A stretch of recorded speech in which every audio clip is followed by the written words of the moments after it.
Boa tarde ou boa noite, conforme a posição de quem nos assiste. A democracia e direitos fundamentais, junto com o Brasil de Fato, Rede Soberania, estão mais uma vez aqui debatendo num momento absolutamente singular, mas miseravelmente singular do nosso país. Uma pandemia que se transformou num verdadeiro genocídio por conta objetiva da política do governo federal e de grande parte de lideranças políticas que lhe apoiam, que se negam a ouvir a ciência, se negam a investir em gestão pública, e uma crise econômica, uma crise de emprego, uma crise de trabalho, que já era grave no ano de 2019, se transformou numa hecatombe na atualidade. Queria agradecer, então, a Kátia, por mais uma vez a gente compartilhar. Kátia Marco, jornalista, editora do Brasil de Fato. Nossos convidados hoje, que já estão aqui na nossa tela, para nosso orgulho, professor Ladislau Dalbor, professor de Economia da PUC São Paulo, uma larga trajetória de estudo sobre o papel do Estado, o tema fiscal, mas sempre em sua trajetória, estudos e atividades do lado certo da história, do lado da democracia. Lutou tenazmente, corajosamente contra a ditadura. Aliás, professor Ladislau, mando aqui, aproveito um abraço para o nosso amigo em comum, Diógenes Oliveira, que está nos acompanhando.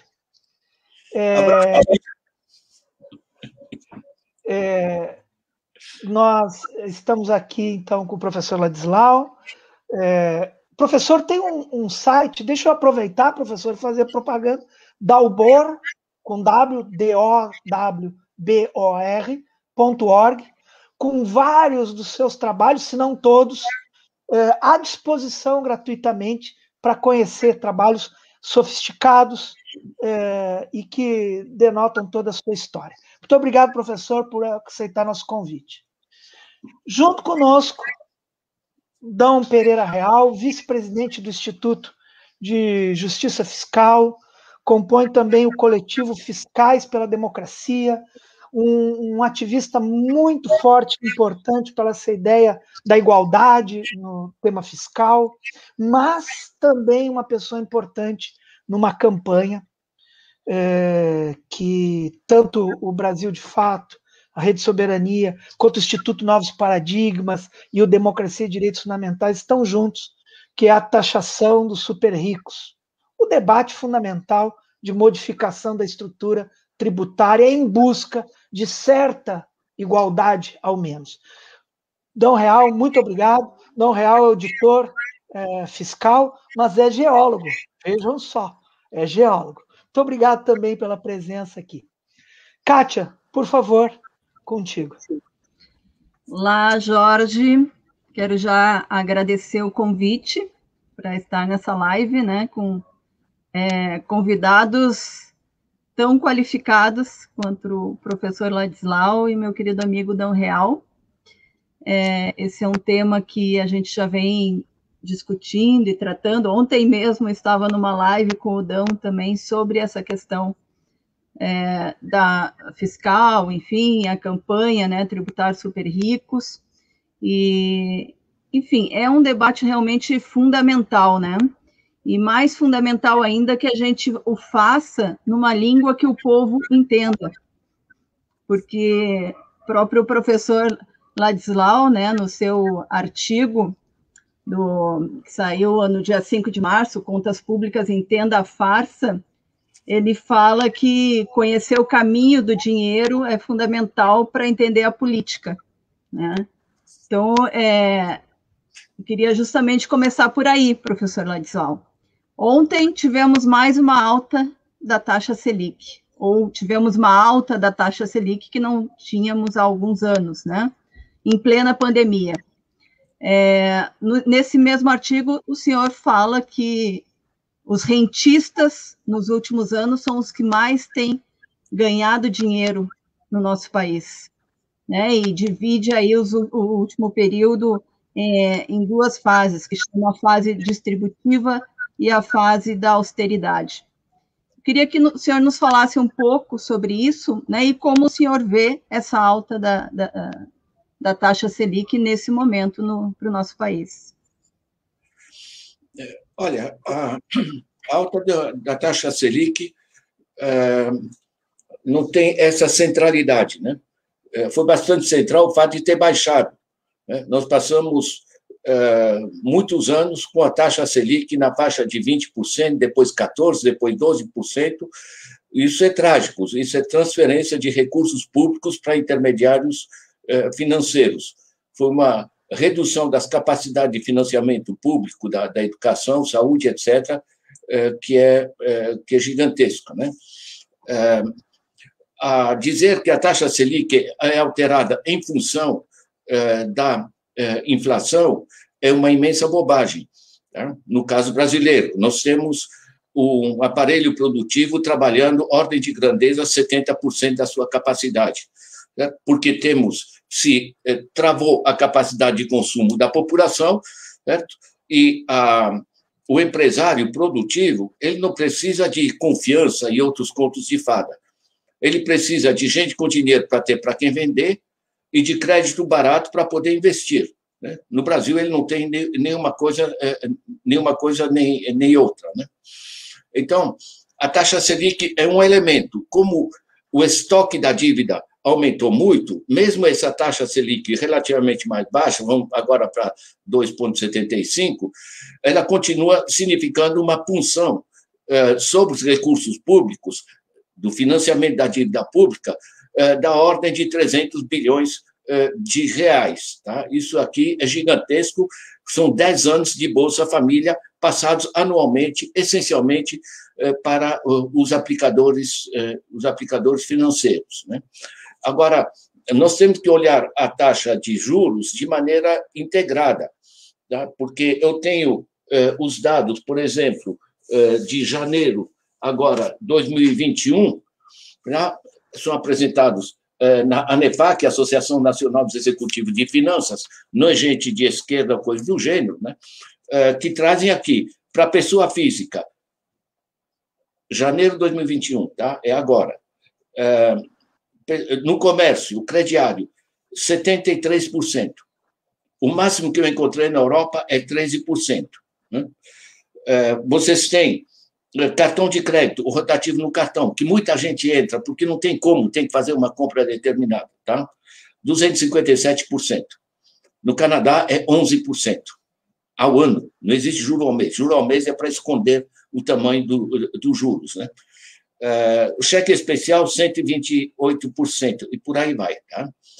O cheque especial na Espanha, no Santander.es, vocês podem pegar lá, overdraft, que é o cheque especial, vocês vão ver que no Santander, na Espanha, você tem até 6 meses, até 5 mil euros, que cerca de 30 mil reais, sem juros. No Brasil, me dão 12 dias, né? Esse é o nível. Nós temos um sistema de extorsão através das taxas de juros que fragiliza o consumo das famílias, que paralisa a economia, porque as empresas não têm para quem vender. Eu uso muito a citação que eu encontrei no Estadão, escrito por uma entrevista com um empresário, dizendo, realmente, está mais barato eu contratar, mas para que eu vou contratar se eu não tenho para quem vender? A empresa não precisa de conto de fadas, de confiança e tal. Ela precisa de ter gente com dinheiro para ter para quem vender e precisa de crédito barato para poder financiar a produção. No Brasil não tem nenhuma coisa nem outra. Isso paralisa a economia. Nós estamos falando de montantes gigantescos, tá? Eu me apoio nas pesquisas que, alguns anos atrás, apareceram no Estadão, na manchete dominical do Estadão, né? Ordem de grandeza extraído da dívida privada, somando a dívida das famílias, o endividamento das empresas, cerca de 1 trilhão de reais. Na época, dava 16% do PIB. O que volta disso? Voltam apenas, ordem de grandeza, 10%. isso roda no próprio sistema financeiro. Por quê? Porque hoje rende muito mais você ganhar com papéis, ganhar com aplicações financeiras, que no Brasil chamam de investimentos, curiosamente, mas são aplicações financeiras, e render muito mais do que produzir. Certo? E o dinheiro vai para onde rende mais. Então, é interessante pegar o fluxo integrado, né? Porque você tem a extração de taxas de juros pelo endividamento das famílias, são 64 milhões de adultos que estão travados com a dívida, um quarto deles estão em bancarrota pessoal, porque não consegue pagar esse volume de juros, porque isso aqui em nenhum lugar do mundo, hoje nós somos o número 1 no mundo em termos de extração de excedente social através dos juros. Você soma o que é extraído das famílias e o que é extraído das empresas, dá 16% do PIB, acrescente 5% com isso são extraídos através da dívida pública, através da taxa Selic, certo? Você está com mais de 20% do PIB esterilizados através de enriquecimento financeiro. Isso se chama financiarização internacionalmente. O processo não é só brasileiro, mas no Brasil ele adquiriu uma dimensão grotesca. Né? Eu explico isso porque eu tenho que explicar, porque eu tenho reuniões internacionais, ninguém acredita que um povo aceite juros desse porte. Isso é agiotagem, né?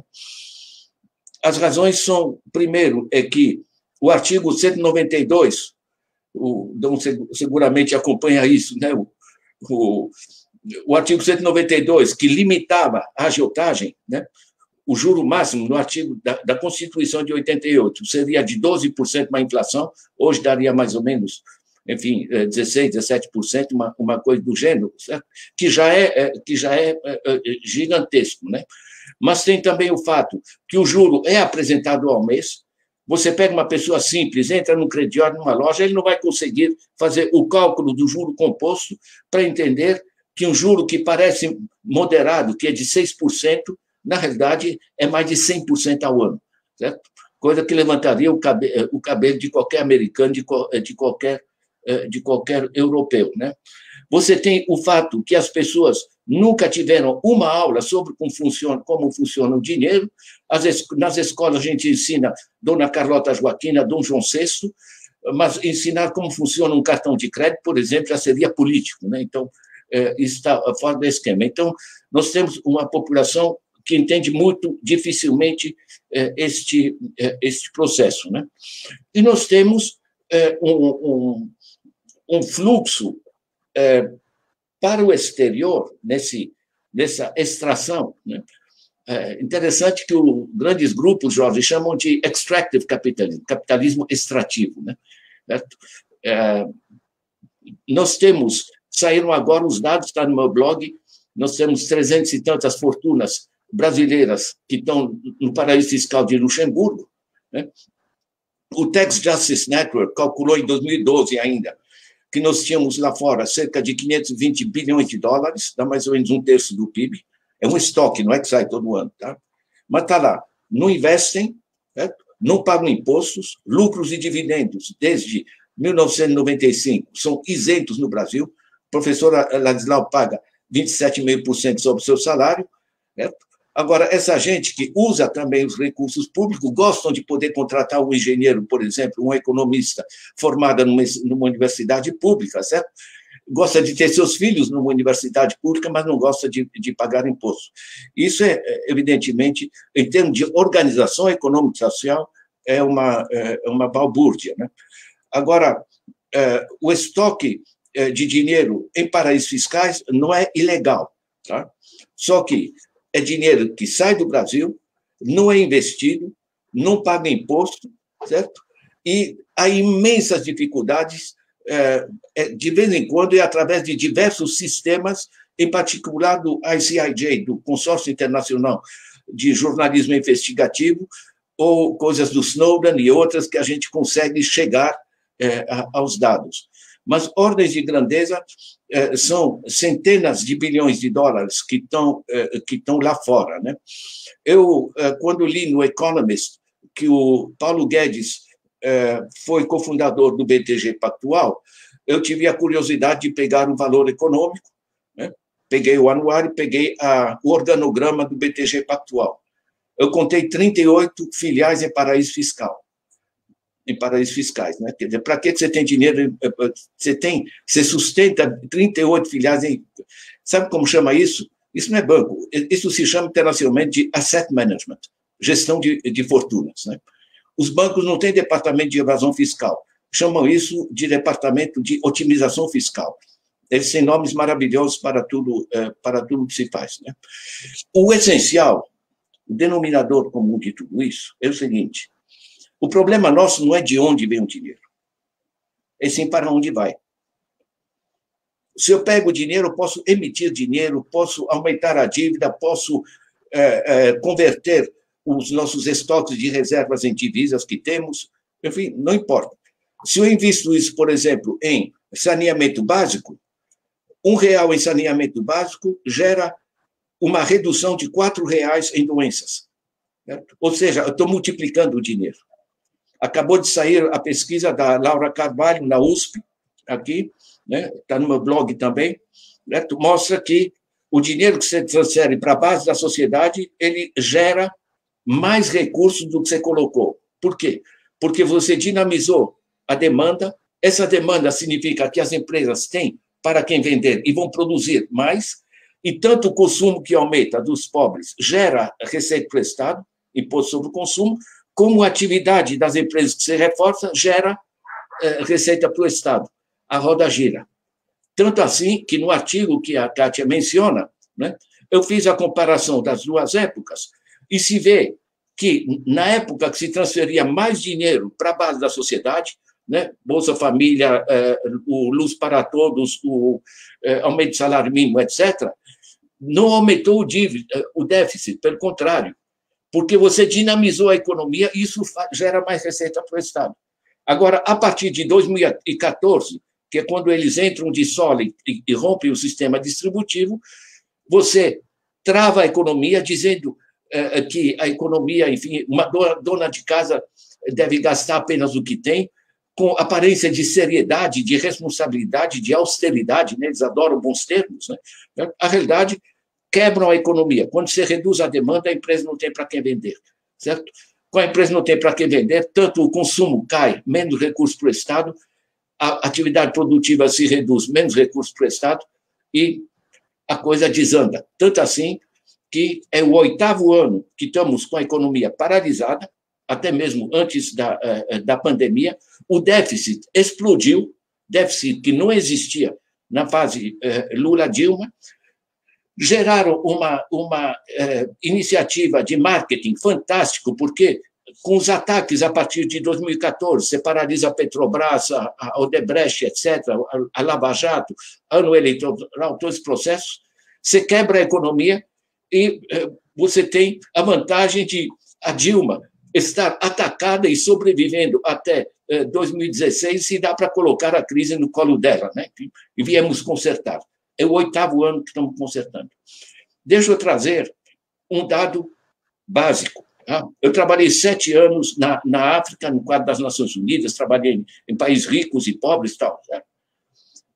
Mas eram países pobres. Você não tem de onde tirar. No Brasil, não é o caso. Nós somos um país rico. Pegue o PIB de 2019, 7,3 trilhões. Divida pela população, sabe o que é que dá? Dá R$11.000 por mês por família de 4 pessoas. Todo mundo sabe o que é PIB. Mas evitam de fazer uma conta simples, porque ninguém entende o que é 7,3 trilhões. Agora, quando eu simplesmente divido pela população, divido por 12 meses, multiplico por 4, eu tenho esse dado básico. O que nós produzimos hoje é R$11.000 por mês por família de 4 pessoas. Eu sei que as dondocas e os dondocos aqui do Morumbi vão dizer, meu Deus, viver com R$11.000. Né? Mas para o grosso da população, viver com R$11.000 é simpático. O que mais? Basta reduzir um pouco a desigualdade, dá para todo mundo viver de maneira digna e confortável. Nós temos que voltar ao bom senso econômico e esse olhar em volta. Olhar o que faz a Coreia do Sul, o que faz o Vietnã, o que faz a China, o que faz a Suécia, o que faz a Alemanha, um conjunto de países que mantém um equilíbrio entre geração de lucro e lucro produtivo, taxam os capitais improdutivos e canalizam os recursos para gerar mais riqueza. E, com isso, você aumenta, ao mesmo tempo, a capacidade de consumo, você aumenta a produção, aumenta o consumo, e a roda gira. Né?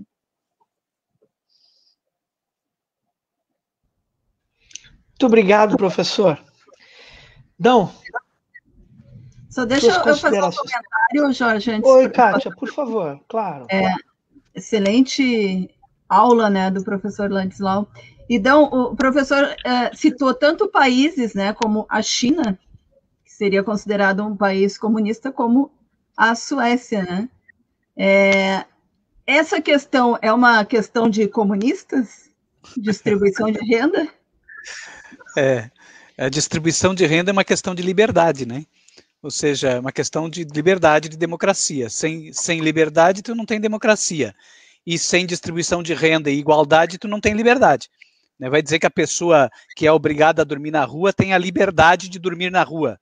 Ela não tem a liberdade, ela tem a necessidade de dormir na rua. Então, ela perde a liberdade quando ela não tem as condições, né, mínimas, materiais de exercício da própria liberdade, da própria cidadania e da própria democracia. É uma questão, assim, de direitos mesmo, direitos humanos, direitos, né? Em primeiro lugar, eu queria agradecer, né, a possibilidade de estar aqui, especialmente estar aqui dividindo essa mesa com o professor Ladislau, que é dividir a mesa com a fonte, né?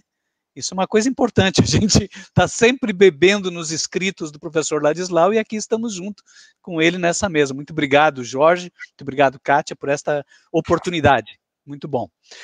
Eu queria ponderar algumas questões que o professor Ladislau já colocou e só dar uma provocada, né? Veja, o sistema financeiro, ele é um setor, é um sistema de extração de riqueza e fica extraindo riqueza da sociedade em volumes extraordinários, mas existe toda uma mobilização social contra os tributos, como se os tributos fossem a extração da riqueza. Né? Ou seja, o sistema financeiro extrai e não devolve. Os tributos retiram uma camada, um percentual, em troca de políticas públicas. E existe todo um movimento, uma campanha midiática para depreciar o tributo, mas não existe para depreciar essa as elevadíssimas taxas de juros que são extorsivas do sistema financeiro. Né? O professor Ladislau também tratou da questão do PIB, e eu queria fazer um gancho com essa questão, com um estudo que a gente fez no Instituto de Justiça Fiscal, dos últimos, de 2007 até 2018, analisando os grandes números do imposto de renda. E nesse estudo ficou muito claro, tem várias coisas que ficaram bem evidentes, por exemplo, um movimento que acontece ao longo do tempo de desonerar as altas rendas de tributação e em troca, não em troca, mas desonera as altas rendas e começa a tributar cada vez mais as baixas rendas. Isso é evidente quando a gente analisa, né, os valores das declarações de imposto de renda. Por exemplo, quem ganha até 5 salários mínimos teve uma alíquota efetiva aumentando de 0,09% em 2007, passando para 0,82%, aumentou quase 10 vezes. Né, a alíquota efetiva, aquela que realmente significa o que eu pago, né, quem ganha até 5 mil. Quem ganha de 5 a 30 também teve uma elevação de 5,36% para 7,54% entre 2007 e 2018. Agora, quem ganha mais de 30 salários mínimos, assim, no seu conjunto, todos, quem ganha mais de 30 mil, tiveram, de 2007 para 2018, redução de alíquota efetiva. Por exemplo, quem ganha mais de 80 salários mínimos, entre 80 e 320 salários mínimos, começaram com uma alíquota efetiva de 6,7 em 2007 e chegaram em 4,76 em 2018. E o que mais assusta é que quem ganha mais de 300 mil reais por mês, As grandes rendas, por conta disso que o professor Ladislau já colocou, a isenção dos lucros e dividendos, que são a maior parte da renda de quem ganha muito, né? Lucros e dividendos. Esse pessoal, eles tinham uma alíquota efetiva em 2007 de 2,35 e em 2018 está em 1,91. Então, há claramente um movimento deslocando tributos do andar de cima para o andar de baixo. Do andar de cima para o andar de baixo. Se a gente pegasse um único exercício matemático, se a gente tivesse aplicado nesse período de 2007 a 2018, a alíquota efetiva máxima deste período, que foi 11,76, que aconteceu em 2007 para a faixa de renda entre 30 e 80 salários mínimos. Nessa faixa de renda, a alíquota efetiva máxima foi de 11,76. Se pegasse esta alíquota e aplicasse para todas as rendas acima de 80 salários mínimos, para ver quanto que eles deixaram de pagar com esse movimento de redução, daria em torno de 650 bilhões de reais neste período. Mais de 50 bilhões por ano. Mais de 50 bilhões por ano. Exatamente. Exatamente. É. E quando a gente compara isso com o outro dado que o professor Ladislau trouxe, que é o PIB per capita, a gente vê o PIB per capita de 2014 até 2018, ele teve uma queda, né? O PIB per capita teve uma queda. Negativa, é queda mesmo, perdeu 8,3%. O PIB per capita reduziu em valores corrigidos pelo IPCA. Ele diminuiu. Mas o patrimônio daquelas pessoas que ganham mais de 80 salários mínimos de renda por mês, o patrimônio médio dessas pessoas aumentou em 23,4%. O valor médio do patrimônio dos ricos aumentou enquanto o PIB per capita diminuiu de 2014 até 2018. E é um movimento que de alguma forma confirma, de forma ilustra esse texto, esse artigo do professor Ladislau sobre as contas públicas, né? Porque é exatamente no período da austeridade que o valor do patrimônio dos muito ricos aumenta. Quando a gente pega, por exemplo, os dados da revista Forbes, né, que todos os anos, eu fiz um levantamento ali da revista Forbes desde 2008 até 2018. Todas as reportagens que apontavam o patrimônio estimado dos super ricos, dos bilionários brasileiros. E aí, claro, a cada ano vai mudando a quantidade de bilionários, porque este número é bilionário, é fortuna em dólar. Então, dependendo da taxa de câmbio, tem mais bilionários em dólares ou menos bilionários em dólares. Mas quando eu divido o patrimônio estimado pela quantidade de bilionários, eu tenho o valor médio do patrimônio de cada um. E se percebe claramente que o valor médio de patrimônio de cada um, ele salta de 10 bilhões ali em 2016, 2015, 2016, e vai para perto de 18 bilhões. Ou seja, há um crescimento muito grande da riqueza concentrada nas mãos de poucas pessoas. Bom, agora durante a pandemia, e a gente vê, na verdade, um movimento, fica escancarado um movimento que começou ali em 2016, né, com o congelamento dos gastos, e que depois veio a reforma trabalhista, depois a reforma previdenciária, a reforma administrativa que está no Congresso, as várias PECs que estão no Congresso, inclusive essa que foi recentemente aprovada, a PEC 186, quer dizer, todo este movimento, inclusive as reformas tributárias que estão no Congresso, todo esse movimento, ele atende a uma única lógica, né? É a lógica de retirar o Estado da vida social, das políticas públicas, inclusive, e retirar o Estado da vida econômica do ponto de vista do Estado investidor do ponto de vista econômico, né? Então, tudo está no mesmo sentido, é reduzir gastos, é reduzir as políticas públicas, é privatizar as políticas públicas, privatizar as empresas públicas, é retirar o Estado da vida social das pessoas. Na verdade, é anular os efeitos da Constituição de 88, que começou, então, a partir de 2016. E é interessante que esse movimento ultra neoliberal, que é um movimento de que é lá da década de 90, né? E que em várias partes do mundo, a partir de 2020, começaram a ser colocados em xeque. Ou seja, esse movimento de reduzir o Estado ou maximizar o mercado, né, que uma coisa está relacionada com a outra. Reduz o Estado para maximizar o mercado. Então, este movimento, em vários lugares do mundo, nos principais países do mundo, começou a ser colocado em xeque, né? O próprio FMI já está rediscutindo essa questão, já está orientando a necessidade de fortalecer as estruturas do Estado, de reduzir as desigualdades sociais.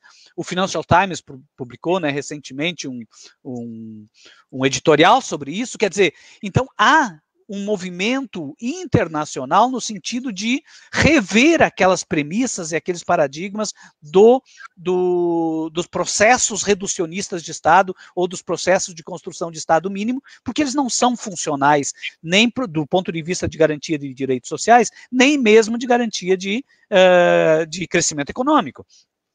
Então, exatamente neste momento, parece que o governo coloca toda a sua carga em fortalecer ainda mais esta pauta, né? Fortalecer ainda mais. Não bastava o congelamento dos gastos da emenda constitucional 95, vem com a emenda, vem com um projeto, com a PEC 186, para criar ainda mais um subteto sobre os gastos, exatamente no momento onde a gente deveria ampliar os gastos, no momento onde a gente deveria ampliar a transferência de renda para a base da sociedade, como o professor explicou, né, para reativar o ciclo da economia. Ou seja, o ciclo da economia depende das pessoas terem dinheiro, depende das pessoas terem trabalho, depende das pessoas terem salário, depende das políticas públicas, né? E neste momento o governo ainda aprofunda ainda mais, né, dificulta ainda mais a retomada da economia. A gente não pode deixar de considerar que este processo, a crise econômica que se inicia lá, no ano de 2014, né, por intervenção direta desse novo ciclo que chega nas estruturas do Estado, ela apenas aprofundou a crise só aumentou, o desemprego só aumentou, ou seja, tudo o que ela veio supostamente combater, ela produziu. Ou seja, atribui-se ao Einstein aquela frase né, de que o sinal da insanidade, né, é a pessoa fazer a mesma coisa e esperar um resultado diferente. Se aquilo que foi feito foi o que criou a crise e que aprofundou a crise, por que continuar fazendo? Por que continuar fazendo? É que, na verdade, isso revela, de fato, e a gente tem que também admitir isso revela que a crise também é funcional. A crise também serve. Quando a gente vê aqueles 42 bilionários que conseguiram ampliar a sua riqueza em 176 bilhões nos primeiros 5 meses da pandemia, a gente pode chegar à conclusão, sim, né? E tem uma pesquisa daquele banco suíço que faz a... Credit Suisse. Exatamente, Credit Suisse. E mais a Price fizeram uma pesquisa que os bilionários durante a pandemia, bilionários do mundo, aumentaram a sua riqueza em 28%. No Brasil foi 38%. Quer dizer, para essas pessoas a crise é boa. Então a gente tem uma ideia, imagina que todo mundo quer resolver o problema da crise.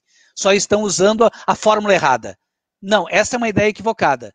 Há gente que não quer resolver o problema da crise, que quer aprofundar a crise, porque a crise mais aprofundada, mais desigualdades, significa mais lucros também. Ou seja, pode ser convertido em mais dinheiro. Então, para esse pessoal, se a gente pegar assim, só para concluir essa fala, vamos imaginar, né, eu costumo usar essa metáfora, né, metáfora não, essa analogia.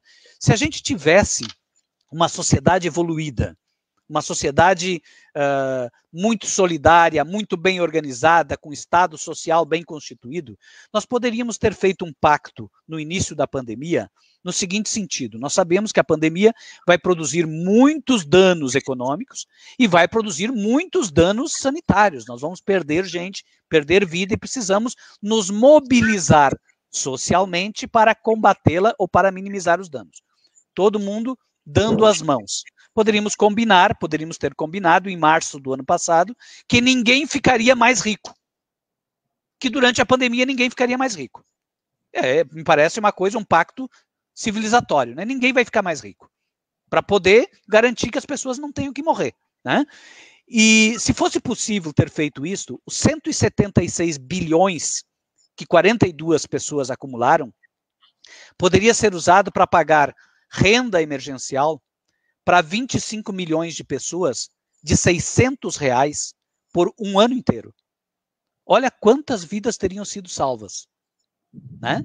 E os bilionários não deixariam de ser bilionários, continuariam sendo. O que está faltando para a gente chegar numa situação dessa? Bom, falta Estado, falta organização social, enfim, só para colocar assim algumas ponderações, né, sobre essa questão. E entrando no tema central ou pelo menos no título da nossa live, né, eu acho que enquanto persistir esse sistema profundamente desigual que temos, desigualdade de oportunidades, desigualdade de direito à vida, inclusive, né? Agora é de igualdade de direito à vida. Alguns têm direito à vida, outros não têm, né? Ou seja, o direito à vida hoje ele tem que ser garantido com renda emergencial. Se eu não tenho renda emergencial para permitir que as pessoas possam comer, então eu também estou tirando delas o direito à vida. É uma coisa muito direta. Então, para garantir, se eu não tenho isto, que é o mínimo, como é que eu vou ter democracia? É isso aí. O básico aqui, sabe, é o seguinte: a partir de um certo grau de desigualdade, você não tem democracia. Ou seja, a democracia política tem que se aproximar de uma democracia econômica. Senão esse negócio simplesmente não funciona, né? Deixa eu dar uns pontos de referência, que é interessante, né? Você fala nos 42 bilionários aí com seus montes de bilhões. Imagina se eu sou um bilionário com 1 bilhãozinho apenas, tá? Não os tantos bilhões que eles têm, 1 bilhãozinho. Se eu faço uma aplicação moderada, a 5% ao ano, sabe quanto eu estou ganhando? 137 mil por dia. No dia seguinte, estou ganhando 5% sobre o bilhão mais 130 mil e por aí vai. O que a gente chama em finanças de snowball effect, efeito bola de neve financeiro, né? Quanto mais você enriquece, mais rapidamente você enriquece. Certo? Então, o fato de um grupo de bilionários, um grupo mesmo, tá? É bem restrito, aproveitar a pandemia para se entupir de dinheiro, certo? Isso aqui, em termos éticos, é absolutamente escandaloso. Agora, em termos políticos, significa que nós não temos estrutura de governo adequada, entende? Porque é surrealista. A parte do tributo que você levanta, né? Eu vejo em São Paulo, está lá aquele negócio, impostômetro, né? Quer dizer, colocado pelos ricos, que não pagam imposto, certo? E o imposto do pobre, ele é escondido, quer dizer, o pobre não vai fazer evasão fiscal porque ele está incorporado no preço do que ele compra, certo? 40%, 50% da carga tributária no Brasil, basicamente, é sobre compras. E o pobre gasta mais de 3/4 do seu dinheiro com compras, né? Então, na realidade, ele que carrega mais esse peso. Agora, os assalariados também não fazem evasão fiscal, né? Eu nem quisesse, não faria evasão fiscal, porque é deduzido na fonte. Então, toda a evasão fiscal, que é estimada em cerca de 600 bilhões de reais, certo? 20 anos de Bolsa Família, a evasão fiscal, né? Ela simplesmente é feita por gente que tem como acessar, digamos, os simpáticos bancos que prestam os serviços financeiros chamados, como eu disse, de asset management. Então, eu estou muito interessado nesse estudo que vocês fizeram sobre a alíquota efetiva. Se você puder mandar, tá? Você sabe o que é? Eu acho, Jorge, que nós temos uma tarefa pela frente muito grande, que é de explicitar os mecanismos. Né? Porque não são tão complicados assim. Complicado é eles explicarem que é natural, o que é bom, eles meterem a mão no dinheiro do público, certo? Agora, a gente explicar esse tipo de coisa, fazer reuniões como essa, tirar de reuniões como essa vídeos menores e viralizar essa informação é vital. Como eu falei, nunca ninguém no Brasil, a não ser um cara muito especializado, num curso especializado, nunca estudou como funciona o sistema financeiro. Né? Relativamente às privatizações, né? Para mim não é privatização, isso aqui é desmonte. Né? Certo? É um processo. Quando você faz a privatização da Petrobras, significa que o dinheiro que a Petrobras rende, ninguém produziu petróleo, tá? É uma herança natural, pertence à nação. Quando você privatiza o petróleo, significa que todo aquele dinheiro que te permitiria, como estava previsto na lei aprovada, né, certo? De você financiar saúde, educação e pesquisa científico-tecnológica, portanto, usar o petróleo para dinamizar o conjunto da economia, hoje isso se transforma em dividendos para os mais ricos, tanto nacionais como internacionais. Certo? Ou seja, na realidade, da mesma maneira como você tem uma extração gigantesca do excedente social através do endividamento, certo? Endividamento do Estado, das empresas e das famílias, você tem uma extração da capacidade de investimento e de produção do país através dos dividendos. Certo? Os dividendos são acionistas, né? São gente que maneja papéis, não produzem rigorosamente nada. Então, quando você soma esses dois eixos de extração, você naturalmente paralisa o país. Normalmente, a gente acrescenta isso dois eixos que são de especulação também, que é a especulação imobiliária, né? Nós temos 87% de população urbana hoje e aumentou naturalmente pela densidade e os preços. É gente que se entope de dinheiro sem produzir nada, simplesmente por aumento dos custos. A economia a gente chama de renta, de rentismo, né? Certo? E não é lucro sobre a atividade produtiva. E você tem, evidentemente, essa apropriação dos recursos naturais. Né? Quando você soma esses processos, você tem um desequilíbrio absolutamente descontrolado. Né? Agora, eu acho muito importante pegar que a reforma trabalhista, a Previdência, etc., eles chamam de reforma. Mas que reforma? Isso é um desmonte, uma desestruturação. Certo? Então, a gente tem que colocar um nome. Agora, nós temos, Kátia, uma função, se você quer trabalho com jornalismo, essa coisa, nós temos que dar um upgrade na forma como a gente comunica. Sabe? Não é só denunciar, olha, o Bolsonaro fez isso, o Guedes disse aquilo. É explicitar os mecanismos. Sim. Por quê? Porque antigamente se explorava as pessoas como? Através de baixos salários. Só para explorar através de baixo salário, pelo menos você tem que dar um emprego. No Brasil, você tem 212 milhões de habitantes, 150 milhões de adultos e 33 milhões de empregos formais privados. Aquele emprego que você pensa que vai ter numa empresa privada, com carteira assinada, aposentadoria, etc. 33 milhões. Certo? Agora, através da dívida e desses outros processos, né, da especulação imobiliária, do aluguel que estoura, todas essas coisas, você consegue extrair dinheiro de todo mundo.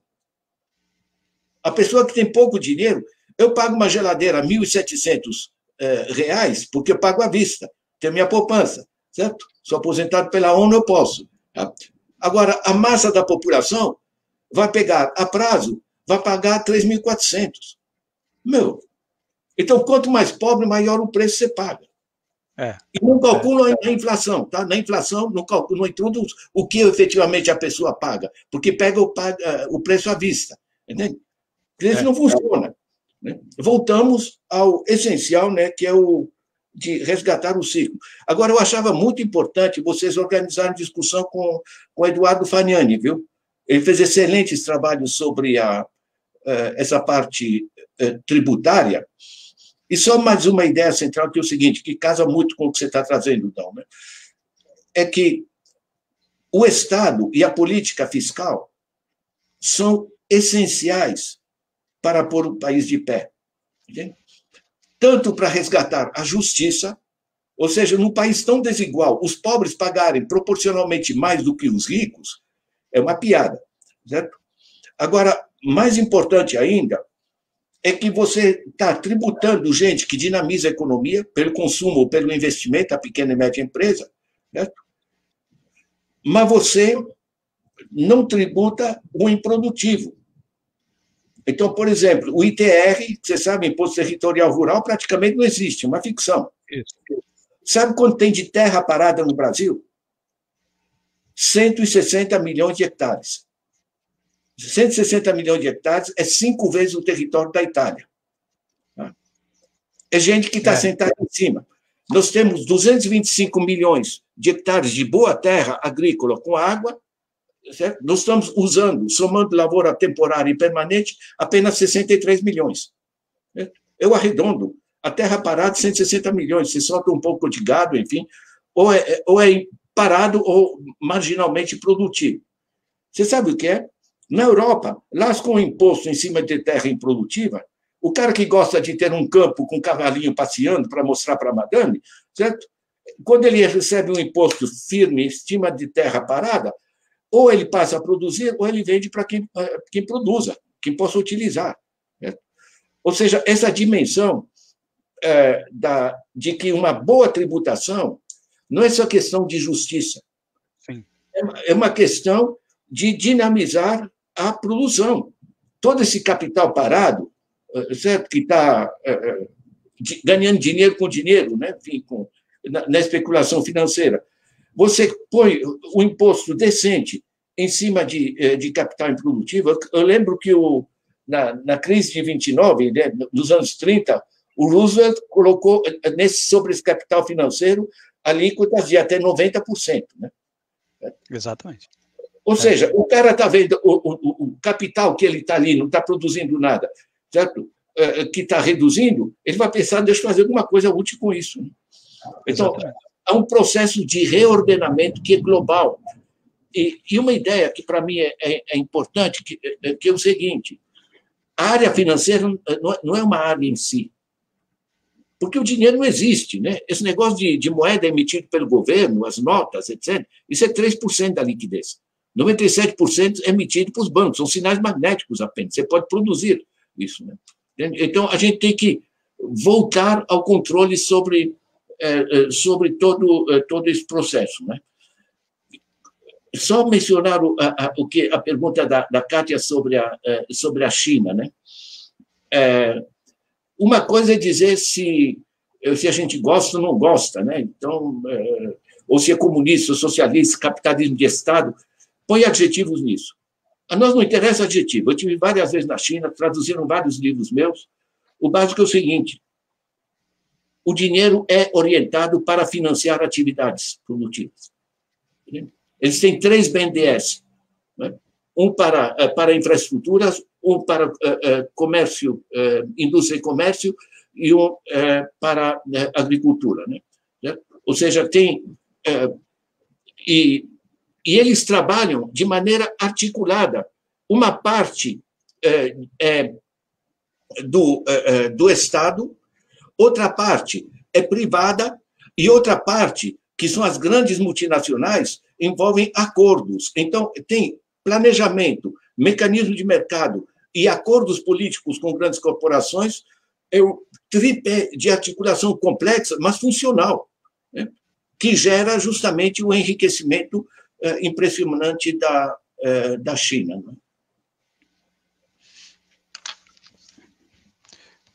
Professor, tem o senhor falou antes, na primeira fala, da questão das fortunas que estão nos paraísos fiscais, né? Então, e sempre que a gente fala em tributar as grandes fortunas, o pessoal diz que vai fugir com as fortunas. E, de fato, as fortunas já fugiram, né? As fortunas fogem do imposto de renda. As fortunas já fogem do imposto de renda. Os lucros já são desviados para os paraísos fiscais, os lucros já são deslocados para paraísos fiscais. E o imposto sobre grandes fortunas seria um bom instrumento para encontrar esses lucros no exterior, ou esses patrimônios, essas riquezas no exterior e tributar no Brasil. O próprio imposto sobre grandes fortunas poderia ser um instrumento importante para combater a fuga de capitais. E o pessoal sempre alega, quando fala do imposto sobre grandes fortunas, como sendo um motivador de fuga de capitais. Ora, a fuga de capitais já existe por causa do imposto de renda. Então, as empresas desviam seus lucros para os paraísos fiscais justamente para fugir do imposto de renda. Mas tem uma questão que eu queria pontuar. Nós estamos numa campanha, por exemplo, a gente sabe que uma reforma estruturante, uma reforma que realmente o Brasil precisa, ela envolve muitos aspectos, ela envolve a questão da tributação da terra, da tributação ambiental, da tributação e uma série de outras questões que precisam ser tratadas, a tributação sobre consumo versus tributação sobre riqueza, renda e riqueza, tudo isso precisa ser tratado. A grande questão que a gente se coloca é que existe um processo no Congresso Nacional, existe um conjunto de medidas no Congresso Nacional prontas para serem colocadas em votação a qualquer momento e que só fazem aprofundar o ciclo das reformas neoliberais. Só fazem isso. E aí a gente coloca também as reformas tributárias neste contexto. Porque quando a gente pega a PEC 110, que está no Congresso Nacional, existe alguns mecanismos na mão do Estado que são extremamente importantes. A vinculação de receitas para determinadas atividades. Por exemplo, a vinculação de receitas públicas para a saúde, vinculação para a educação, são conquistas históricas dos movimentos da saúde e da educação. A vinculação foi o que garantiu, de certa forma, um crescimento de investimentos nas áreas de saúde e educação nos últimos anos. Quando o governo tenta, com a PEC 186, encaixar na PEC 186 a desvinculação, na verdade, ele estava tentando criar um mecanismo para reduzir investimentos em saúde e educação. É isso que queria. Ninguém vai desvincular para aumentar recursos. Se vai desvincular, é para reduzir. Então, a vinculação sempre foi uma bandeira importante de vários setores, né, o setor da previdência, o setor da saúde. A vinculação de receita é a forma de garantir que os direitos sejam, de alguma forma, atendidos, em detrimento, né, dos interesses financeiros, dos setores privados e tal. Um dos critérios de vinculação importante são as contribuições sociais. A contribuição social, ela não é só importante porque ela financia a Seguridade Social, mas ela é importante porque ela é um instrumento de seletivo. Diferentemente do imposto, que tem que ser universal, genérico, para todos da mesma forma, um IVA não pode diferenciar banco de indústria e de agricultor. Ele tem que ser da mesma forma para todo mundo. A contribuição social, não. Se nós conseguimos até hoje tributar um pouco mais o lucro declarado dos bancos, foi por causa da contribuição social sobre o lucro líquido. E não por causa do imposto de renda. Com o imposto de renda eu não posso fazer isso. A Constituição não deixa.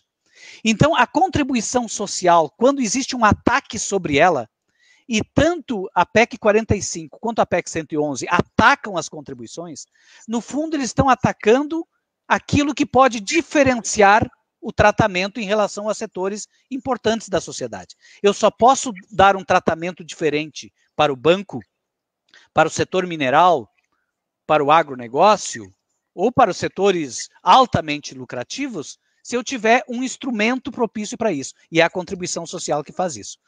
A própria Constituição permite. Então, a PEC 101 que está lá, que diz que vai acabar com a contribuição social sobre os lucros e vai juntar com o imposto de renda para simplificar, na verdade não é para simplificar, é para reduzir o tributo sobre os bancos. Quando dizem que tem que resolver o problema, juntar PIS e COFINS com o IVA, com tudo, é para simplificar? Não é só para simplificar, ou nem é para simplificar, porque vai complexizar muito mais. É para reduzir a possibilidade que tem o Estado de tributar mais, por exemplo, o setor de bebidas, tributar mais o setor de cigarros, né? Ou seja, eu perco instrumentos importantes para fazer política extrafiscal. Bom, mas isso foi só assim para tentar colocar também a reforma tributária que está no Congresso dentro do mesmo conjunto de reformas, para a gente não se iludir de achar, não, esta é boa. Não, ela vem da mesma origem. vem da mesma origem, ela vai servir para o mesmo fim. E o mesmo fim é reduzir o Estado, ou a capacidade que tem o Estado de operar os seus instrumentos, né? Mas o que eu queria pontuar, de fato, aqui, eu sei que o programa também já tá bastante avançado, é a campanha tributária super ricos.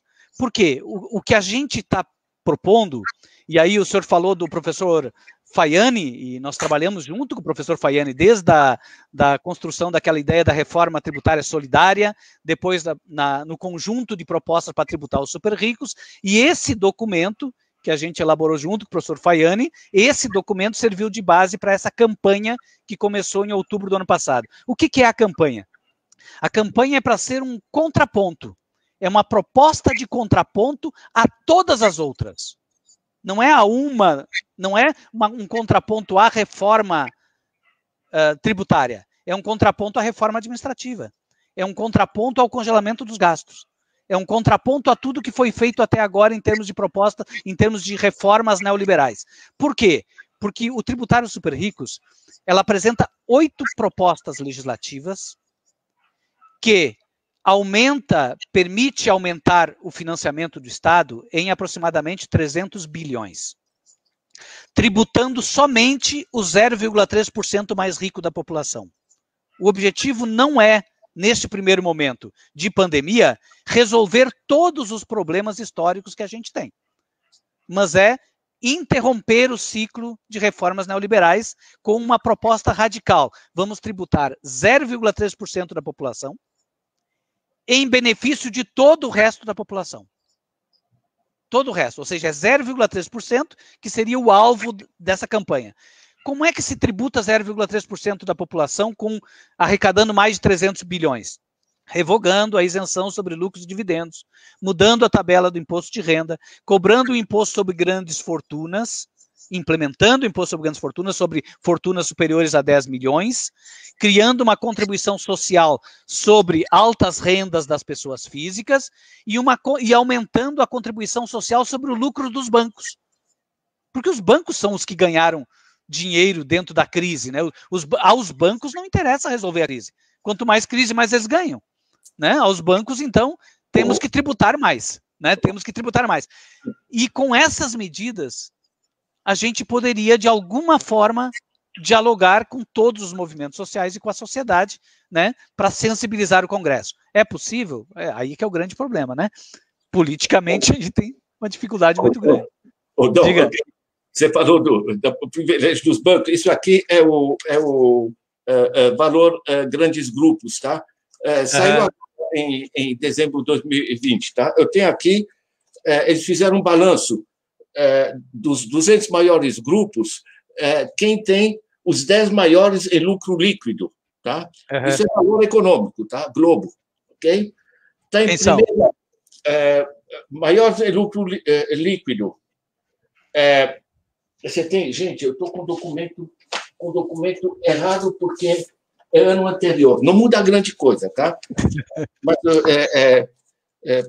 para ser mais preciso. Esse aí, como é que são? É grandes? Tá aqui. O nome do... São os grandes grupos. Grandes grupos, tá. São os 200 maiores grupos do Brasil. Os 10 maiores em lucro líquido, tá? Tá aqui, 10 maiores em lucro líquido. Você tem a Petrobras, evidentemente, porque é extração. Ninguém produziu petróleo. Estão se apropriando de uma coisa que não produziram e enfiando dinheiro no bolso, mandando para Nova York, etc. E depois, os maiores são, em segundo lugar, Itaú. Terceiro lugar, Bradesco.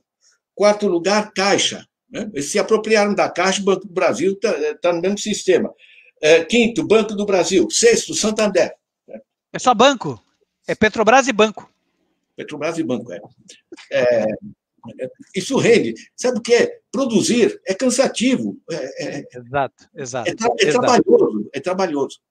Deixa eu trazer umas ideias aqui. Não vou me alongar demais, Jorge, mas, basicamente, é muito importante entender que o bem-estar das famílias não depende apenas de dinheiro. Tá? ordem de grandeza, nos países que funcionam. Eu trabalhei com muitos países ricos e pobres, né, no quadro das Nações Unidas, enfim, hoje sou aposentado pela ONU, tal, me dá uma certa tranquilidade, mas para dizer que eu visitei essas experiências, né? Basicamente, o que elas têm de comum é que cerca de 60% do bem-estar da família depende de dinheiro no bolso. Pagar o aluguel, compra do supermercado, etc. Os outros 40% a gente chama de salário indireto. Você precisa de segurança, só que você não compra a delegacia, certo? Tem que ser um serviço público, certo? Você precisa de proteção do meio ambiente, você precisa de saúde, você não compra o hospital, você não compra a escola, etc, etc. Né? Então, na realidade, onde funciona, os sistemas, esse salário indireto, o que a gente chama de políticas sociais, segurança, saúde, educação, etc., isso aqui é assegurado por políticas públicas, de acesso público, gratuito, universal. Por que funciona melhor? E aí, não é questão do tamanho do Estado, mas onde está o Estado. Uhum. Porque produzir tomate, bicicleta, automóvel, deixa as empresas fazer, como faz a China. Certo? Agora, saúde, educação, essas coisas, você tem que assegurar a todo mundo, porque é um investimento no futuro do país. Certo? E fica muito mais eficiente quando é público, gratuito, de acesso universal, porque você vai para a saúde preventiva, você está investindo no futuro dos jovens e por aí vai. Eu uso uma cifra que esclarece para as pessoas. Nos Estados Unidos, onde grande parte da saúde é privatizada, o custo por pessoa por ano é $10.400.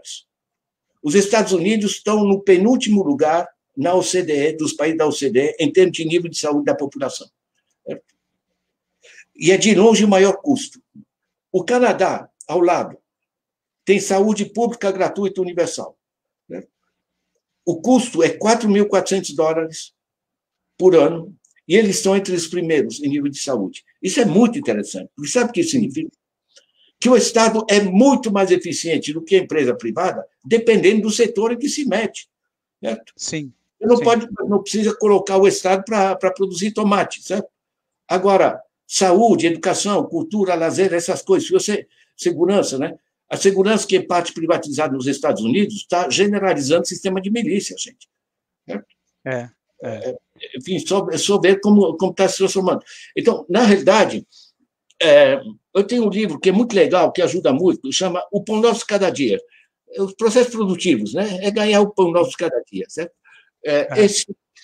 Eu pego que setores funcionam melhor na mão do Estado, que setores funcionam melhor na mão do setor privado, que setores mistos funcionam melhor, não por grandes ideias ideológicas do gênero, mas porque eu visitei a Suécia, porque eu visitei a China, porque eu visitei diversos países, porque trabalhei em diversos países, e a gente vê, sabe, é só aprender uns com os outros. No fim desse livro, né, da Era do Capital Improdutivo, com Ignacio Sarce e Carlos Lopes, a gente colocou 13 eixos propositivos. Não é uma grande visão, enfim, a gente fica discutindo, enfim, os ismos, né, enfim. Uhum. É simplesmente o seguinte, a gente pegou experiências chave, por exemplo, de distribuição de renda, de políticas de emprego, etc., que funcionam efetivamente já em escala razoável em diversos países, que têm eficiência comprovada. Certo? E resumimos isso em 13 eixos. Né? O interessante, no conjunto, para mim, é o seguinte, é que a gente sabe o que deve ser feito, gente. Sim. O problema não é. E o problema lá em cima, de um Paulo Guedes, etc., etc., não é questão de ignorância. Eles estão se entupindo de dinheiro. Estão sabendo que estão quebrando o país. Eles não são idiotas. Certo? Sim. Mas estão pegando o dele. Quer dizer, o cara que recorre ao BTG Pactual ou a outro banco para se meter em paraíso fiscal, quer dizer, qual é o grau de patriotismo dele? Agora ele anda na Paulista com a bandeira daquele tamanho. É impressionante, né?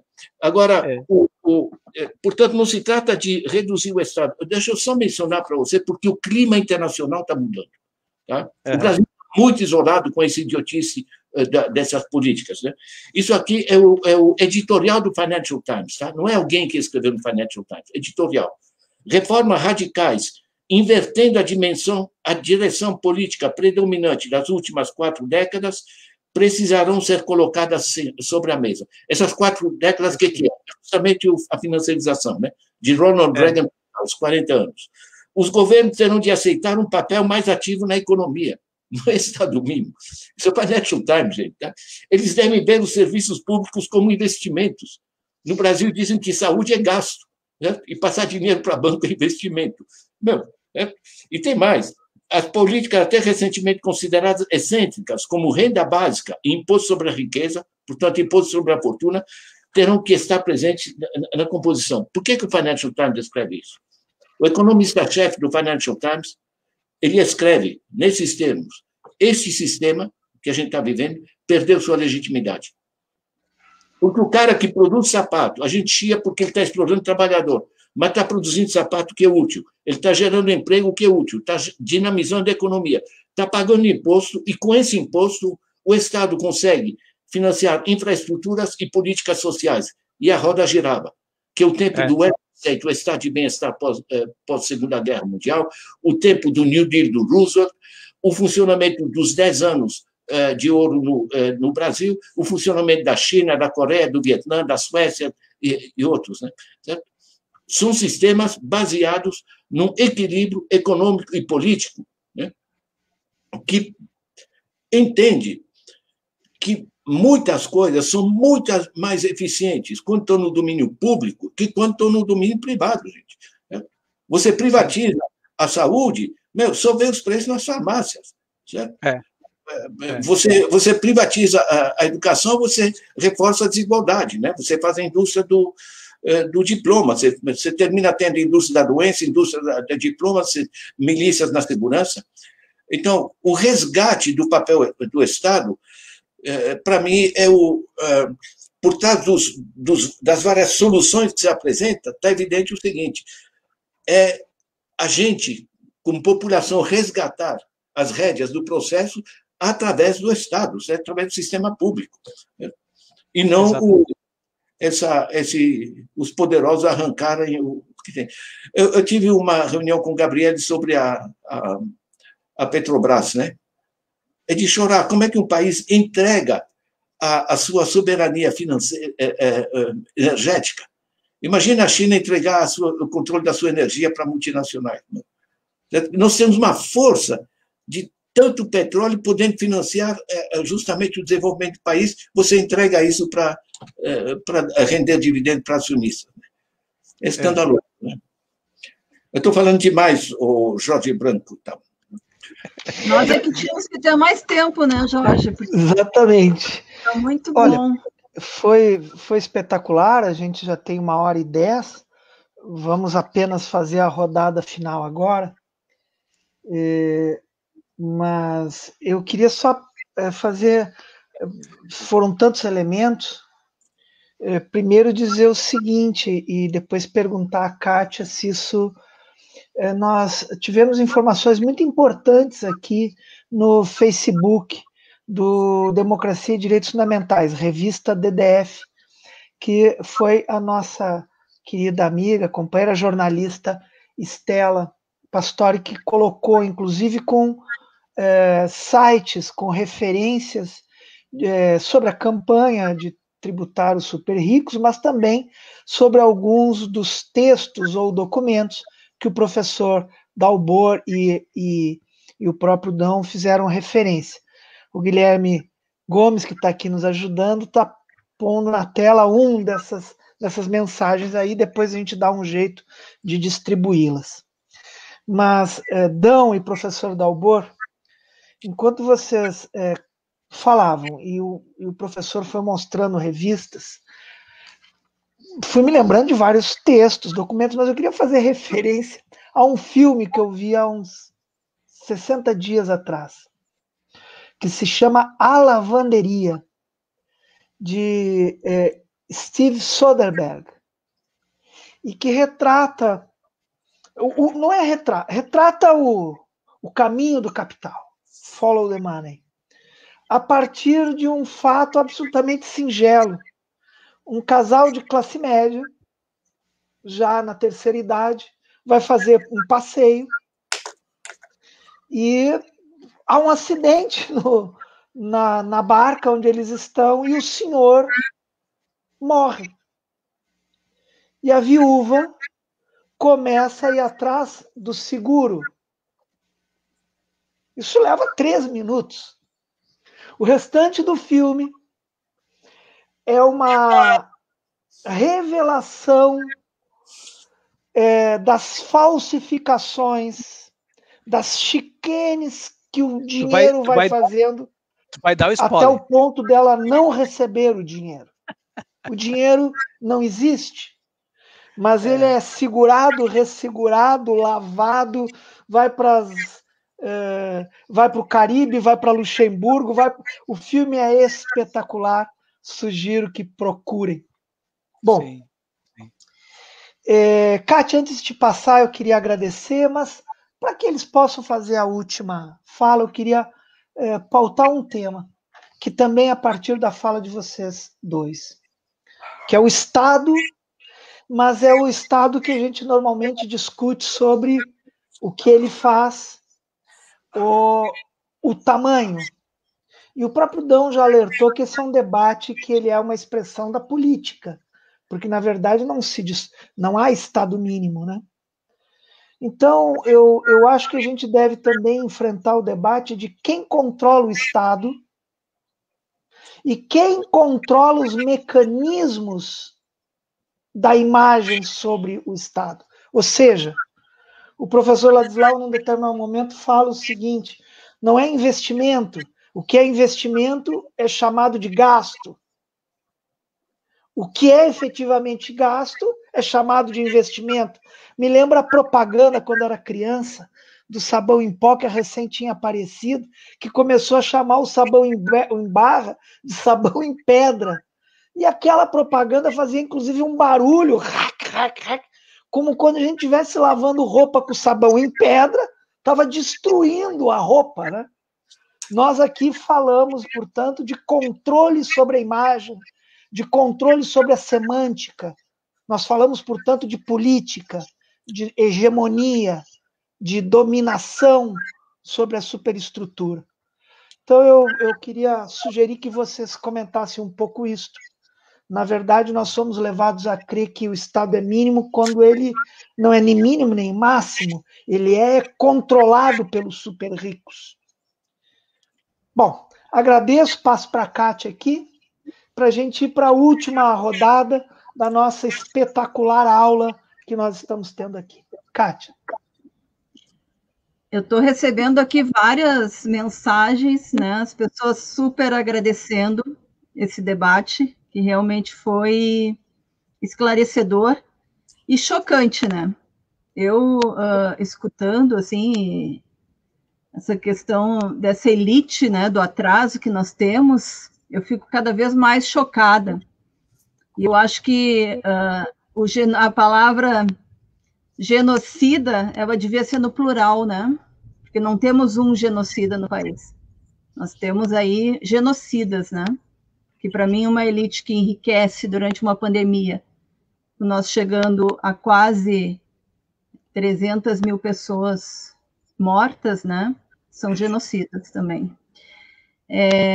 O Dão falou que sem uma justiça fiscal não temos democracia, né? O professor Pedrinho Guareschi nos diz que sem democracia na comunicação nós também não temos democracia.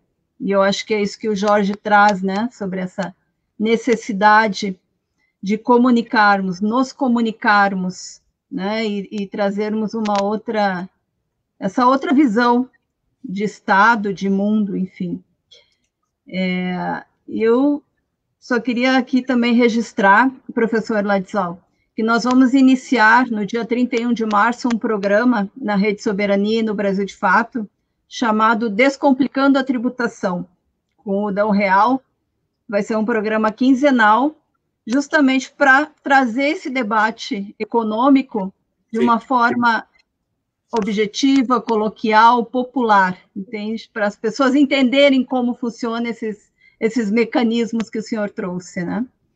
E nós temos também na campanha Tributar Super Ricos a nossa mascote, que se chama Niara, que é uma menina negra, né, criada pelo cartunista Arueira, que semanalmente é lançada uma tirinha, né, nas sextas-feiras, também tratando desse tema da tributação, né, e da necessidade dessa igualdade fiscal social.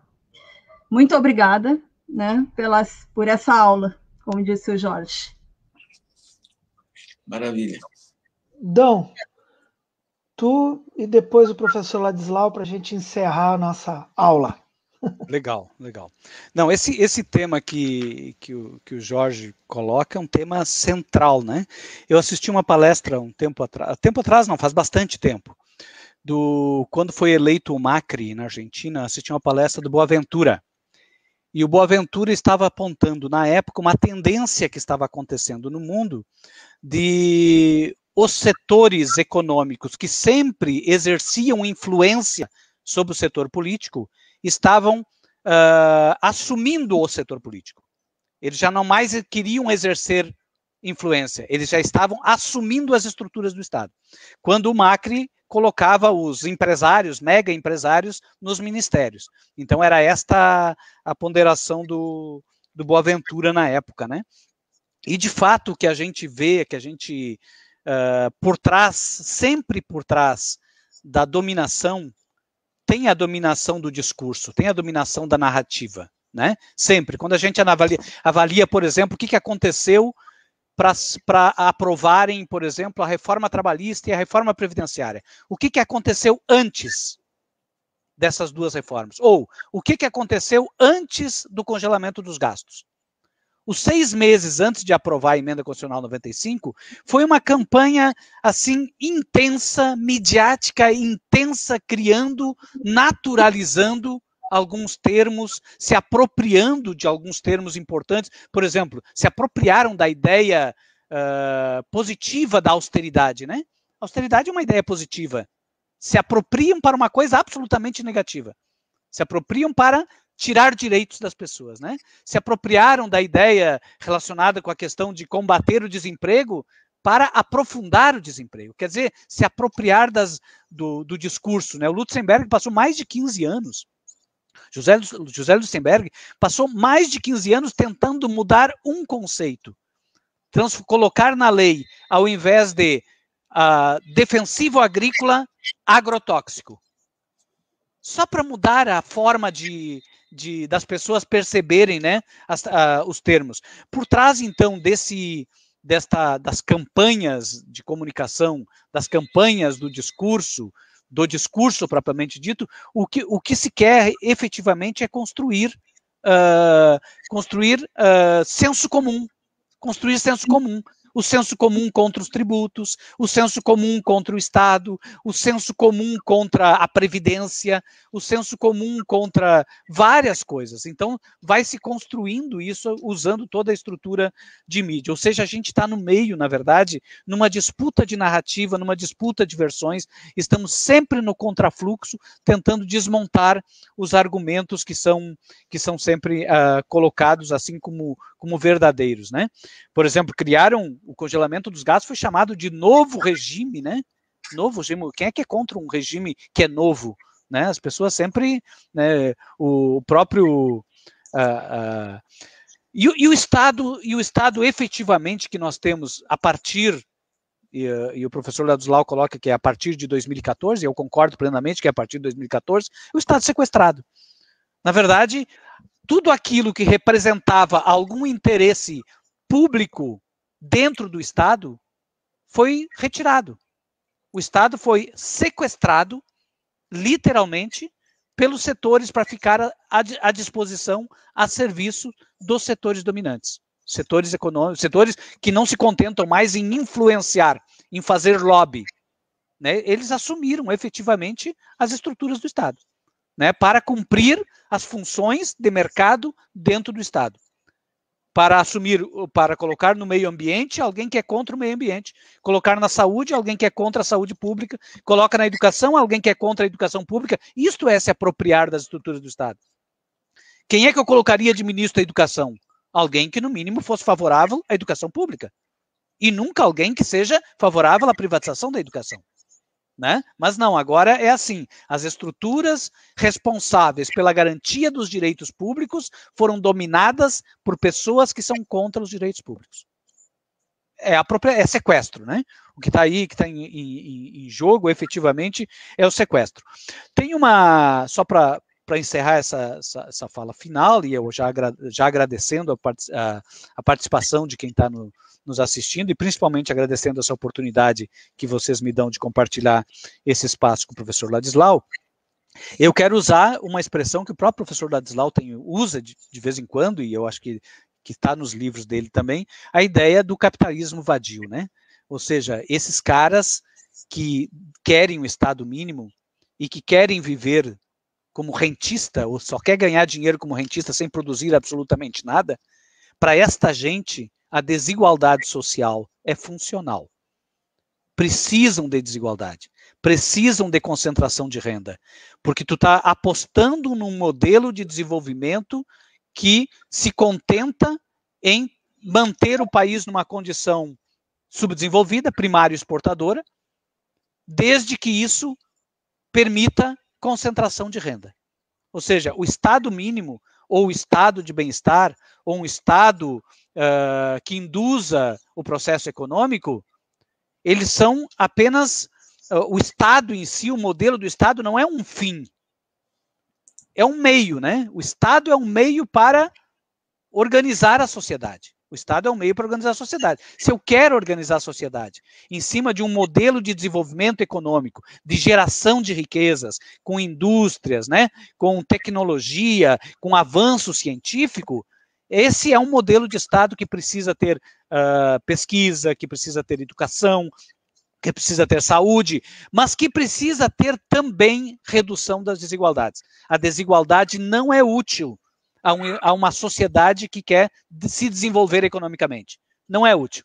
No entanto, se eu quero manter a sociedade econômica como primário exportadora e viver apenas dos lucros da exportação de matéria-prima para a indústria estrangeira, para comprar produtos do primeiro mundo, se isto basta para mim, como capitalista, eu não vou ter o trabalho de investir, não vou ter o trabalho de formar, né, trabalhadores qualificados, não vou ter esse trabalho. E aí a redução da desigualdade é ruim. Eu preciso ter desigualdade para poder concentrar renda. Ou seja, o interesse privado, econômico, de alguns setores, ele prevalece sobre todos os direitos que a gente imagina ter.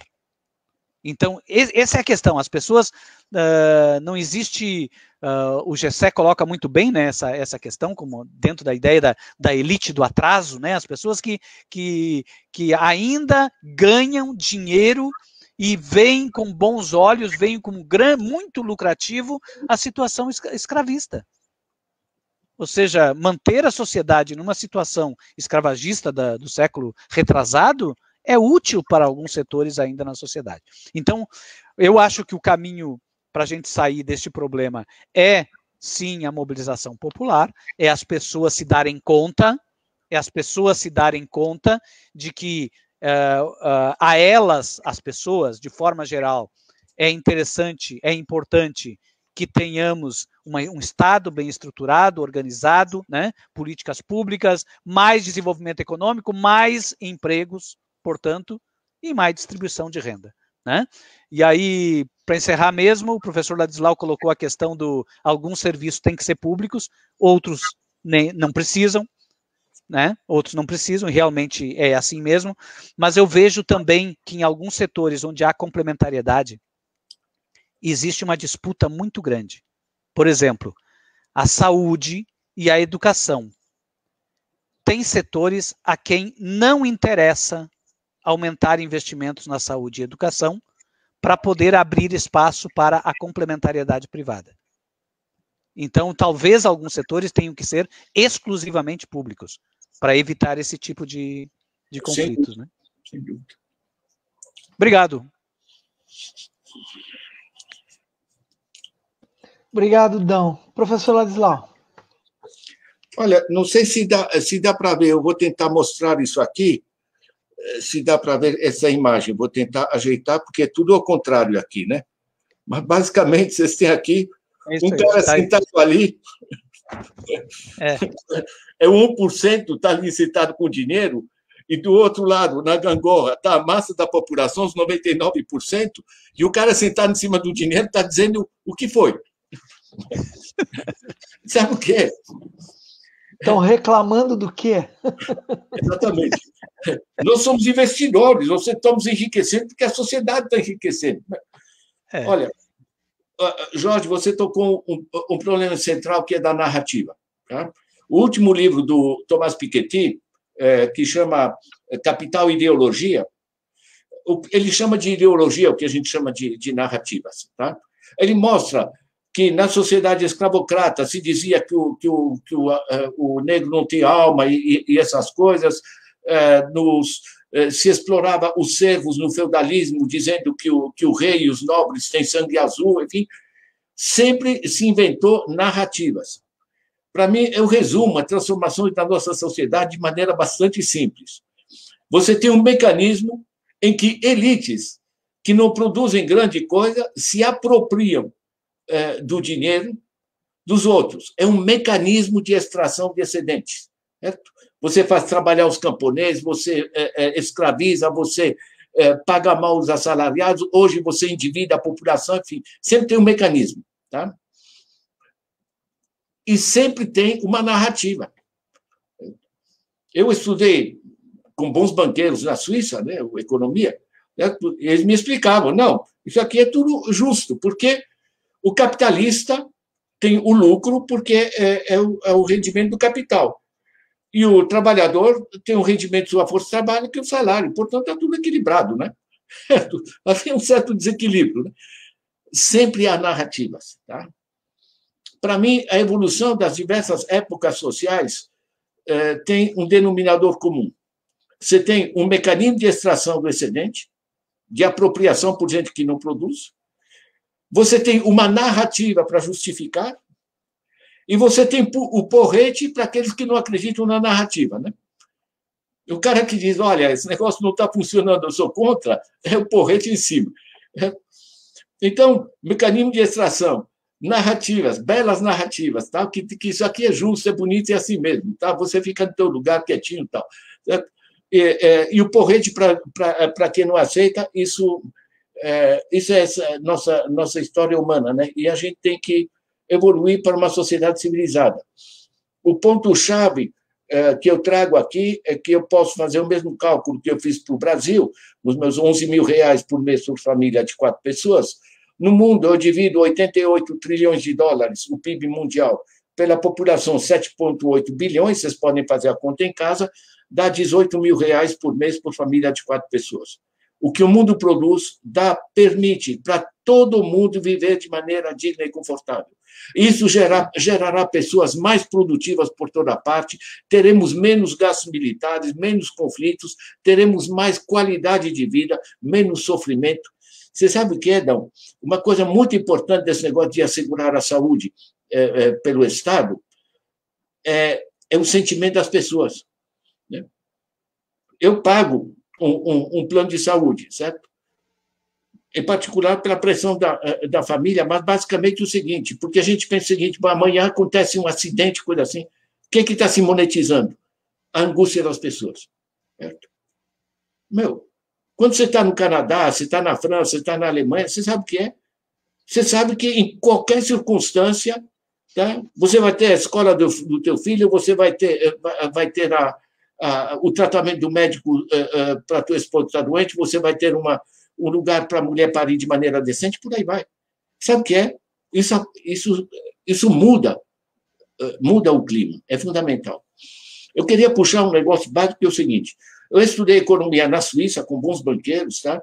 Depois fiz mestrado, curso superior de planificação nacional e doutorado na Polônia, em economia social, né?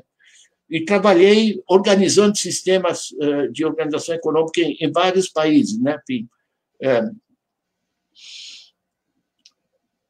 a economia não é uma ciência. A gente chama de ciência econômica, menos.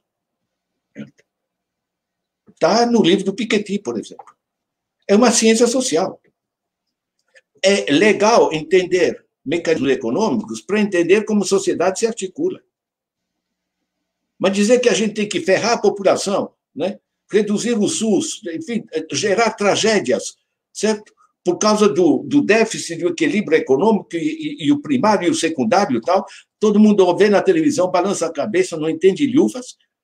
Agora, a mim faz mal ao coração, tá? Porque eu entendo o tamanho da farsa. Certo? Volto a dizer, nosso problema não é falta de recursos. Nós chegamos a um nível, em parte, por um capitalismo diferente, que é o estado do bem-estar social, que era o New Deal do Roosevelt, que é hoje o que funciona na Alemanha, na Suécia, na China e outros países, né? que é a economia direcionada para o bem-estar. Esse tipo de capitalismo pode funcionar, né? Tal como está indo o sistema de financiarização, e não é uma obrigação, não são leis econômicas, certo? Onde funcionou, na China, nos Estados Unidos do New Deal, no estado de bem-estar na Europa, são pactos. Não há nenhuma lei econômica que diga, que explique que na Finlândia o professor primário ganha no mesmo nível que engenheiro ou advogado, porque é tão responsável o que ele traz para a sociedade, certo? E que no Brasil ganha o que ganha. Certo? São relações de poder. E essas relações de poder estão apoiadas justamente nas narrativas e no porrete. Queria lembrar que num país que proíbe a pena de morte, a polícia mata em média 17 pessoas por dia no ano passado. Certo? Isso aqui não tá funcionando. Nós temos pela frente a construção de uma democracia. Isso tem dimensões econômicas, tem dimensões sociais, tem dimensões do papel do Estado, das empresas e da sociedade civil, reequilibrar esse tripé de organização e reequilibrar o conjunto em torno de outro tripé para o qual já há um tipo de acordo mundial, que é que nós queremos uma sociedade que seja economicamente viável, mas também socialmente justa e ambientalmente sustentável. Esse é o tripé. O resto é conversa fiada, é narrativa. Tá? Esse é o objetivo que a gente tem que construir. O Brasil tem grandes cabeças, tá? E tem grandes políticos. Eu conheço Lula há mais de 40 anos. Certo? Falar em corrupção do Lula é uma piada. Eu estudei suficiente direito na Faculdade de Direito de Lausanne, na Suíça, certo? Para mim, escancarada a palhaçada que foi o conjunto do processo para ele. Prenderam ele o tempo de não participar na eleição. Mas que palhaçada é essa? Eu tenho muitos contatos internacionais, ninguém acredita nessa farsa. Certo? Então, é além do Lula, além do processo de gosta, não gosta do Lula, é o fato que a gente tem que encontrar os equilíbrios políticos e sociais correspondentes à funcionalidade geral do país que a gente precisa. Né? Nós precisamos voltar a redistribuir a renda, voltar a gerar emprego, voltar a proteger a população, voltar a dimensionar de maneira inteligente as diversas partes do Estado. Né? Eu trago essa coisa de Lula, meu Deus, está falando política, enfim. Sabe o que é? O Gunnar Myrdal, ele escreveu uma coisa genial nos anos 30, a objetividade em pesquisa social. Ele diz, não é dizer que há objetividade, que nós só pensamos nos fatos e não temos preconceito, não temos posições políticas. Ser objetivo é explicitar as posições políticas, porque permite que as pessoas se posicionem frente ao que você está dizendo. Certo? E, para mim, isso é muito importante.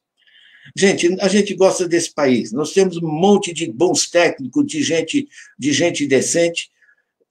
E eu digo para esse pessoal daí de cima, nada como um dia após o outro. Né? Nós vamos encontrar os novos caminhos. Parabéns a vocês por organizar esse negócio. Eu agradeço o convite. Leiam o meu blog, gente, são cerca de 1.500 títulos. Tá? Não tem uma coisa que eu não tenha lido. É uma seleção. E agora, com essa pandemia, é mais difícil o pessoal ir na biblioteca buscar um livro ou tirar xerox, coisa do gênero. Certo? Muitos professores de muitas universidades, colégios, coisa do gênero, estão usando esse blog. Ele se expandiu, eu precisei mudar o formato, a estrutura dele, né? Vocês devem ter notado, né? Porque simplesmente a dimensão é maior, e inclusive está sendo muito utilizado internacionalmente. Eu acho que todos nós, com essas novas tecnologias, como a gente está usando hoje, gente, isso está custando uma merreca, né? Como o Jorge estava falando, antigamente me chamavam para uma palestra em Fortaleza, tinham que fazer um projeto para ter dinheiro para passagem, reservar o hotel, o diabo. Certo? Hoje o Jorge me manda um zap, professor, vamos fazer uma live, né? Certo? E pronto. Sabe o que é? O Brasil todo está discutindo. É extremamente positivo. E mais, o mundo todo está buscando novos rumos, tá? Eu pego literatura internacional que eu recebo, né? Mas pega, por exemplo, esse aqui, New Economic Foundation, da Grã-Bretanha, tá? Mudemos as regras, tá? Novas regras para a economia. São regras, não são leis. São acertos. A gente deixar uma família sem alimento para os filhos, gente, isso é bandidagem, não foram os pobres que criaram esse sistema, né? Você tem isso aqui, né? A visão emergente do mundo, tá? Também novas regras, certo? É Roosevelt Institute, Estados Unidos. O planeta todo está discutindo novos rumos, porque nós estamos vivendo essa convergência do desastre ambiental, do desastre da desigualdade, do caos financeiro, que é esse sistema especulativo, da desagregação das democracias, porque foram tomadas pelos grupos financeiros, certo? E, em cima disso, a pandemia. Certo? Chega de crise, né? Ou seja, justifica-se realmente a gente pensar novos rumos. Eu queria agradecer os que participam disso. Usem e abusem do blog, divulguem. Vocês podem pegar este livro aqui, tem um vídeo de 10 minutos para cada capítulo. Tá? Está online, está no YouTube, está no meu blog. Muita gente, milhares de pessoas estão usando esses 15 vídeos para se formar, para entender. Venderam ao mundo, faz parte da narrativa, Jorge, de que ninguém entende, nenhuma pessoa normal entende economia. Tem que ser economista, tem que ser especialista, os técnicos, né? O pessoal do mercado. Né? Gente, estão tirando dinheiro do teu bolso. Acorda. Tá? Não é coisa... Até isso eles se apropriaram, né, professor? Se apropriaram do termo economia. Economia é coisa de mercado. Exatamente. Vamos começar a se defender e defender mesmo. Entende? Brigue para cada porcentagem de juro, esclareça-se como funciona esse negócio. Eu estou convencido, gente, que enquanto não houver mais gente entendendo como são os mecanismos, porque uma vez que você entende essa balbúrdia, você entendeu, meu. Certo? Aí você para de dizer que são privatizações, não é privatização isso. Isso aqui é apropriação privada de bens públicos, tá? Isso aqui não é investimento, isso aqui é especulação financeira. Isso aqui não é lucro produtivo, é rentismo sobre o trabalho dos outros. E por aí vai, você muda a compreensão dos processos. Né? Basicamente, é o que eu tenho tentado fazer. Né? A gente chamou isso no Instituto Paulo Freire de Pedagogia da Economia. Tem tudo a ver com Paulo Freire. Né? Você sabe o que é? A gente está fragilizado, todas essas coisas, mas eu acredito muito no poder das ideias, sabe? É o que mais muda as coisas no mundo. Gente, parabéns e agradeço. Nós é que agradecemos. Kátia, para a tua despedida. Eu chego a estar emocionada. Vou dizer que eu estou apaixonada pelo senhor. Muito bom mesmo. E precisamos mais, né, desses debates, dessas aulas. Temos que fazer mais isso e levar essas informações para o povo, né? No popular, o que o senhor disse é: você está sendo roubado. E não é pelos políticos, como, né, a grande imprensa também vende. Então, precisamos muito disso. Eu só quero agradecer pela sua dedicação e pela sua generosidade né, em trazer essas informações. É isso aí, gente. Obrigado, então, Kátia, também. Obrigado, professor Ladislau Dalbor. É um privilégio lhe ouvir. A página a qual o professor Ladislau Dalbor se refere é dalbor.org. Obrigado também, Dão, mais uma vez por estar conosco. Esse nosso debate foi transmitido pelas páginas do Facebook do próprio Democracia e Direitos Fundamentais, que é revista DDF, pela Rede Soberania, pelo Brasil de Fato, pelo Instituto Novos Paradigmas, pela página do ex-governador, ex-ministro Tarso Genro. Queremos agradecer a todos, somos aqui parceiros da luta de ideias, da luta política, da luta de consciência que a gente está travando aqui. Fazemos um esforço contra-hegemônico brutal. Venceremos. Se ainda não vencemos, ainda não acabou essa batalha. Muito obrigado, professor, Dão, Kátia. Um beijo a todos. Obrigado. Imenso abraço para vocês. Tudo de Dão, bom. me chama Obrigado, para qualquer coisa que